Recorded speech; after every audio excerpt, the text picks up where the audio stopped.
Guarda, neanche abbiamo citato l'acqua ha già Esattamente. praticamente boom. È vero che l'acqua ha una propria memoria? Chiedo per un amico. Sì, è vero ed è stato più volte ormai è un dato di fatto, è stato provato, comprovato e riprovato.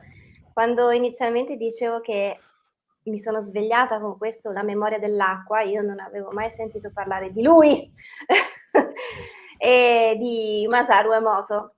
E l'ho scoperto qualche mese dopo. Insomma, ho compreso che c'era una sinergia in quel momento, oltre che una grande sincronicità, e mi sono sentita ancora più spinta a portare avanti questo progetto, perché evidentemente era il momento, ce n'era bisogno, o comunque stavo fluendo in un'energia che in quel momento si stava espandendo. E come un'onda di questo sassolino lanciato da Masaru, esatto, esatto, Karmadiana. Come proprio i cerchi di questo sassolino che lui ha lanciato in quel famoso stagno, mi sembra di Kyoto, se non ricordo male, quando ha fatto la sua preghiera per salvare le ninfee, e con i risultati che ha avuto e che poi ha registrato.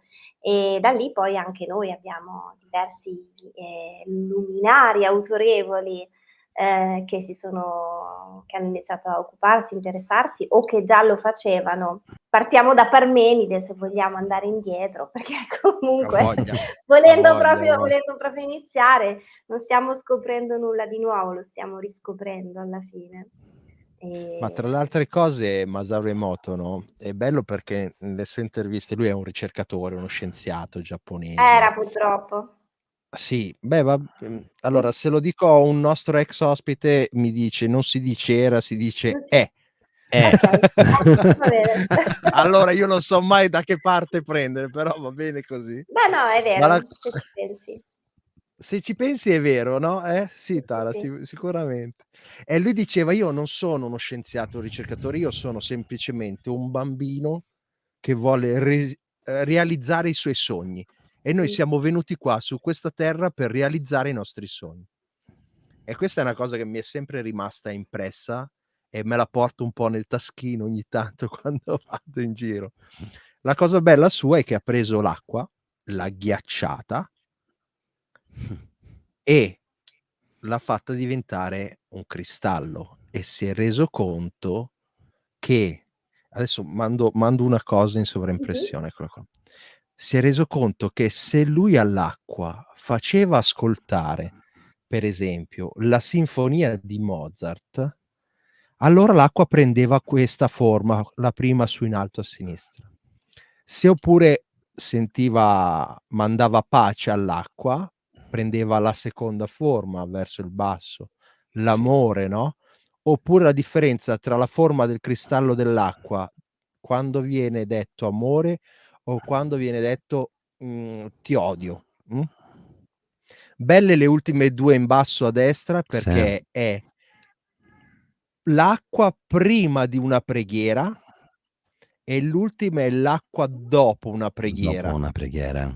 Dovrebbe Awake. essere il Fujiwara, dovrebbe essere il laghetto, di cui Esatto, parlavo fantastico, all'inizio. Sì. Sì. bravissima. Era una Addirittura preghiera le con canzoni 5 persone. noi ne sappiamo qualcosa, Sì. Imagine di John Lennon è la prima in alto a destra, insomma Sì. tanta roba. Sì. E tu da esperta quale sei di cristalli queste cose ce l'hai dentro, cioè non è che devi andarle a cercare, le sai, no? Sì, non solo, in particolare il discorso dell'acqua. Avevamo già parlato con Giuseppe, della forma che ha l'acqua. Tra l'altro Sì. La forma dell'acqua è anche un bellissimo film. Della la forma che ha l'acqua. Naturalmente quando è armonizzata, l'acqua, si sviluppa con una forma esagonale.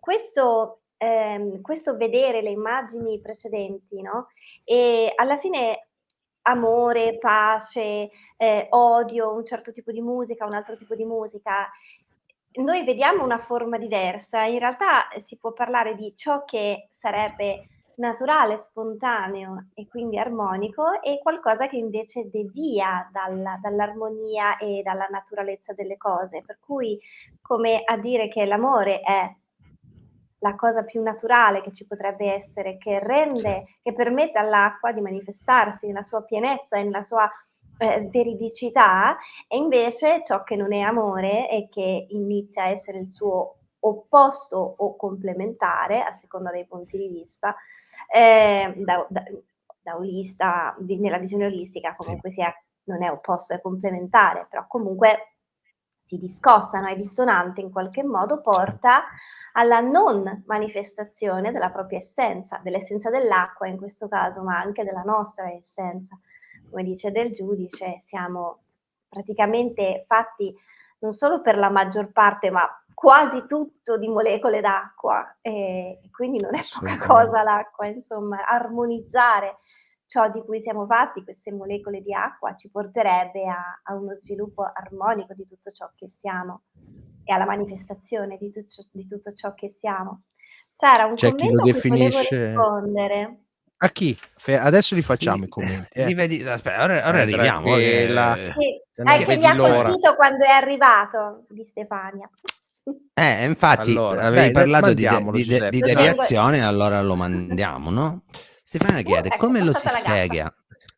Ciao. Come lo si spiega? È Saria? È Saria? È Saria, sì. Come lo si spiega che la deviazione di un fiume dopo anni prende il suo originale percorso?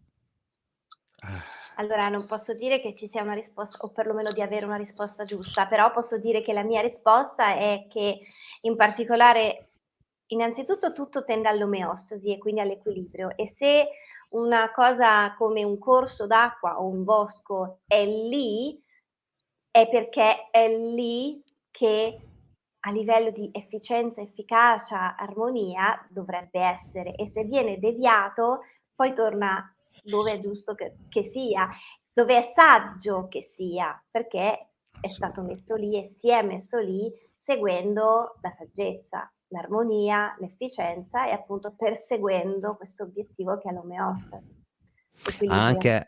anche a che fare con con la finalità del suo percorso nel caso del fiume, cioè il mare. Allora, sì, sicuramente, tanto al mare ce lo fanno arrivare comunque in qualche modo. Per quello che è il mio sentire è proprio questo, cioè nell'infinita saggezza le cose sono come è meglio che siano.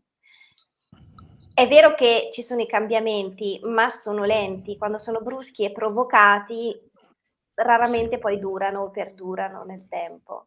Certo. Questo vale per